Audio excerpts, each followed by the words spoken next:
step up. Live up, love up, step up. Yeah man. என்னடி சுசி கமுக்கமா இருக்க? நேத்து உன்னை பொண்ணு பார்க்க வந்தாங்க போல, என்னாச்சுன்னு சொல்லவே மாட்டேங்கிற? ஓகே என்ன சொல்லிருப்பா, இவளை பார்த்ததும் மாப்பிள்ள பயந்து ஓடி இருப்பாரு. அப்படியா?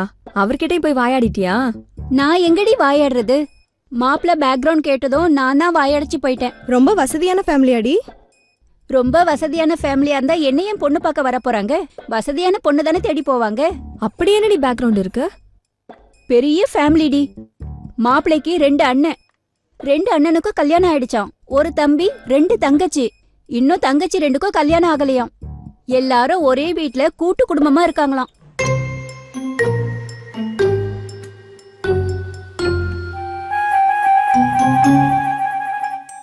நான் கல்யாணம் பண்ணிக்கிட்டா நானும் அவங்களோட தான் இருக்கணுமா. இவங்களுக்கு வடிச்சு கொட்டுறதுக்கு நான் தான் கிடைச்சேனா? அந்த கூட்டத்துல எல்லாம் போய் நான் இருக்க மாட்டேன்னு சொல்லிட்டேன்ப்பா. கல்யாணம் ஆனா உடனே தனி கொடுத்துன்னு போயிடணும். அதை விட்டுட்டு கூட பிறந்தவங்க அப்பா அம்மான்னு இவங்க எல்லாருக்கும் சேவகம் பண்ணிட்டு இருக்க முடியாது. கரெக்டா சொன்னடி. நாம எதுக்கு அவங்களுக்கு சேவை செய்யணும்? தலையெடுத்தா என்ன? ஹலோ, ஒரு நிமிஷம். தேங்க்ஸ். ஒரு நிமிஷம். Sorry sorry.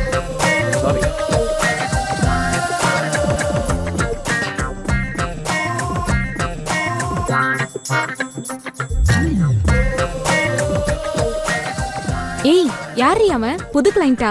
புது கிளைண்ட் எல்லாம் ஒண்ணும் இல்லடி, அந்த சார் நம்ம மேடத்தை பார்க்க வந்த சார். உன்னை தேடி ஒரு ஆண்மகனா? அடடே ஆச்சரியக்குறி. என்ன மேட்ரடி? ஆள் வேற செம ஹேண்ட்ஸமா இருக்கான். ஏச்சி, நேத்து ஒருத்த என்ன சுத்தல்ல விட்டான்னு சொன்னல, அவன் தாண்டி வந்துட்டு போறான். ஆள் பார்க்க நல்லா இருக்காண்டி.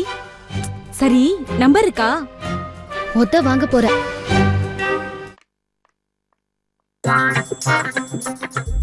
ஏய், நீ சாமியாரா இருக்கிறதுக்காக நானும் அப்படி இருக்கணும்னு நீ ஏண்டி எதிர்பார்க்கற? ஐயோ வேணாடி, இந்த டாபிக் எடுத்தாலே நீ ரொம்ப நேரம் பேசுவ, அதனால அப்படியே விட்டுடு. ஏய் வாமா, ரொம்ப நேரம் போன்ல பேசிட்டு இருக்கீங்க. மாப்பிள்ள ஓகே ஆயிட்டாரா? மாப்பிள்ள ஓகே ஆயிருந்தா நான் ஏன் போனை கட் பண்ணிட்டு வெட்டியா உங்களோட பேசிட்டு இருக்க போறேன்? ஃபுல் டைம் மாப்பிள்ள கூட தான் பேசிட்டு இருந்திருப்பேன். பாரா, அப்ப மாப்பிள்ளைய ஓகே பண்ணிட வேண்டியது தானே? அதத்தான் இவ்வளோ நேரம் எங்க அம்மா போன்ல சொல்லிட்டு இருந்தாங்க. மாப்பிள்ள அப்படி இப்படி, இந்த மாதிரி மாப்பிள்ள எங்கேயும் கிடைக்க மாட்டாரு அப்படின்னு கேன்வாஸ் பண்ணிட்டு இருந்தாங்க. அப்ப ஓகே சொல்ல வேண்டியது தானே? அது பெரிய ஃபேமிலிடி, அதெல்லாம் என்னால மல்லு கட்ட முடியாது. அதுவும் 1க்கு 2 நாத்தனார், நிம்மதியா இருக்க விட்டுருவாங்களா? சுசி, உனக்கு ஒரு அண்ணன் இருக்காரு இல்ல, அவர் கல்யாணம் ஆயிடுச்சா? ஒரு அண்ணன் இல்ல, 2 அண்ணன் இருக்காங்க. எனக்கு கல்யாணம் பண்ணதுக்கு அப்புறம் தான் அவங்களுக்கு பண்ணுவாங்க. வேற யார் இருக்கா வீட்ல? ஒரு தம்பி ஒரு தங்கச்சி. எனக்கு தான் ஃபர்ஸ்ட் கல்யாணம் பண்ண போறாங்க. உங்க அண்ணனுக்கு பொண்டாட்டியா வரவங்களும் உன்ன மாதிரியே தனி கொடுத்துன போகணும்னு நினைச்சா உங்க அப்பா அம்மா தம்பி தங்கச்சி எல்லாம் யார் பாத்துக்கிறது? நம்ம குடும்பத்துக்கு இப்படின்னு உடனே மனசு பதறது இல்ல? இப்படிதானே அவங்களுக்கும் இருக்கும். கூட்டு குடும்பம்னாலே எல்லாரும் ஏன் நரகத்துல தள்ளுற மாதிரி ஃபீல் பண்றீங்க? நம்ம குடும்பத்துல உள்ளவங்க மாதிரி அங்கேயும் மனுஷங்க தானே இருக்காங்க. உங்க அண்ணனுக்கு பொண்டாட்டியா வரவங்களுக்கு நீ நாத்தனார் தான். நீ மோசமானவளா? யார் என்னன்னு பழகி பார்க்காமலே ஏன் மோசமானவங்களா தான் இருப்பாங்கன்னு முடிவு பண்ற? ஒருவேளை உன்னை அவங்க வீட்ல தங்க தட்டுல வச்சு தாங்காத குறையா உன்னை பாத்துக்கிட்டா? நம்ம வீட்ல எத்தனை பேர் இருந்தாலும் நம்மளால ஏத்துக்க முடியுது. போற வீட்ல இருந்தா மட்டும் ஏன் ஏத்துக்க மாட்டேங்கிறீங்க? ஈகோ இல்லாம இருந்தாலே எத்தனை பேர் கூட இருந்தாலும் சுமூகமா சந்தோஷமா இருக்கலாண்டி.